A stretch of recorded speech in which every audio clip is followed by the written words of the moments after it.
আসসালামু আলাইকুম। সবাইকে টসলাইটের আজকের ভিডিওতে আমি স্বাগতম জানাচ্ছি। পাশাপাশি জুলাই মাসের বিপ্লবী শুভেচ্ছা জানাচ্ছি।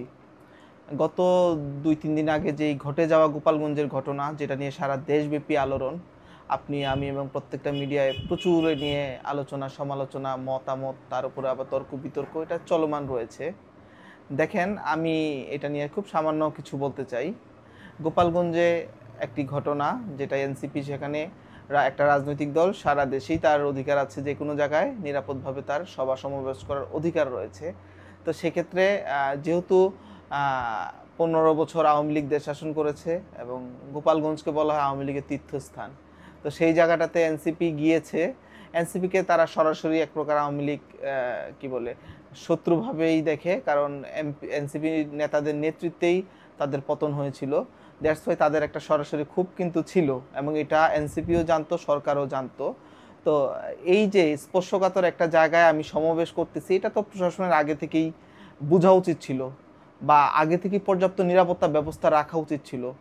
এখন ওখানে এমন পরিস্থিতি যে ঘরে ঘরেই তো ওখানে আসলে আপনি স্বৈরাচারকে দেশ থেকে ভাগাইছেন, আপনি তাদেরকে মামলা দিয়ে এলাকা ছাড়া করছেন, দেশের বাইরে থেকে তারা ষড়যন্ত্র করছে, কিন্তু যেই মানুষগুলা মনের মধ্যে স্বৈরাচারের যেই সুবিধাভোগী লোক ছিল, কারণ গোপালগঞ্জ থেকে সারা বাংলাদেশ নিয়ন্ত্রণ হচ্ছে, এখনও প্রশাসনে বহুত ভাগ গোপালগঞ্জের আওয়ামী লীগের ওই টাকা দিয়েই চলে। এরা বহুত উচ্চপদস্থরা আছে এবং রাষ্ট্রীয় দায়িত্বে এখনও যারা আছে, যারা ওই যে দীর্ঘদিনের একটা সুবিধাভোগী, ভাই তারা তো চেঞ্জ হয় নাই। এই পরিস্থিতিটা, বাস্তবতাটা বোঝা উচিত ছিল, এবং এনসিপির যে একটা সিদ্ধান্ত, এটা মনে হয় অপরিপক্ক ছিল।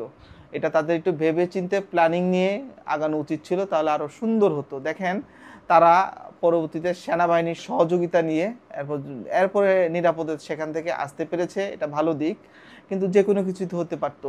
সেখানে যে পরিমাণ সহিংস হামলা হয়েছে এবং 4 জন মৃত্যুর পর্যন্ত ঘটনা ঘটেছে এবং অসংখ্য গণগ্রেফতার চলতেছে, কারফিউ জারি হয়েছে, এটা আমাদের কখনোই কাম্য না।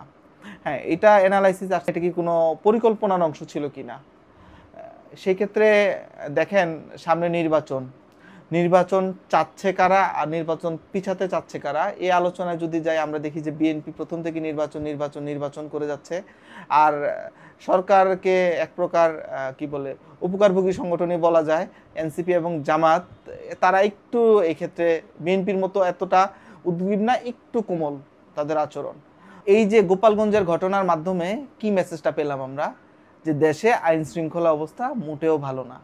এখানে দেশে কি নির্বাচনের পরিস্থিতি আছে কি না জিজ্ঞাসা করলে আপনি বলবেন নির্বাচন দেশে দেওয়া সম্ভব।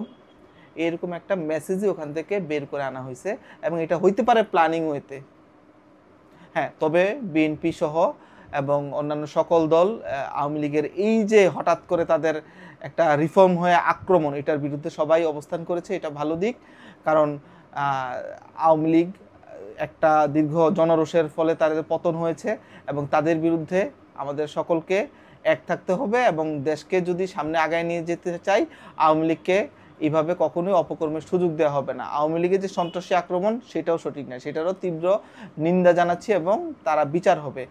তবে সভা সমাবেশ যে কোনো রাজনৈতিক দল যে কোনো জায়গাতেই করতে পারে, তবে গোপালগঞ্জের মতো যে বাস্তবতা জায়গাগুলোতে, যেখানে আওয়ামী স্পর্শকাতর এলাকাগুলোতে, এটা অবশ্যই আইনশৃঙ্খলা বাহিনীকে সতর্ক থাকতে হবে। পুলিশ পালিয়ে বেরিয়েছে, মানে এটা আংশিক সত্য। পুলিশের প্রোটেকশন ছিল বলেই তারা সেখানে টিকে থাকতে পেরেছে এবং নিরাপদভাবে চলে আসতে পেরেছে।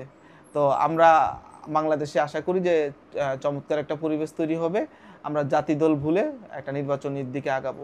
ধন্যবাদ সবাইকে।